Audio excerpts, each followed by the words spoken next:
Good morning नमस्कार मो Sanghamitra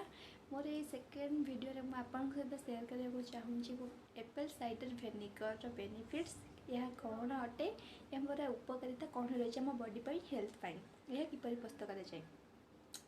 Apple cider vinegar जहाँकि एप्पल व सेऊ प्रस्तुत कर एप्पल साइडर विनेगर आम तार रस को कही था जहाँ आम घरे भी चाहिए प्रस्तुत करें जेकोसी भी जी भी चाहिए या प्रस्तुत करके आम 1 ରୁ 2 वीक पर्यटन सेविंग कर रखिपर जदि आम फ्रिज चाहिए रखिपर तार किसी भी साइड इफेक्ट आम बॉडी पड़ोनी।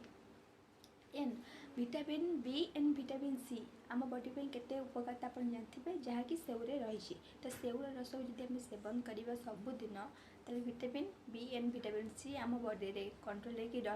हो कमी न देखिले कौन हम ना vitamin B and vitamin C आमर डायबिटीज को कंट्रोल करता है मधुमेह को कंट्रोल करता है जहाँ डायबिटीज नहीं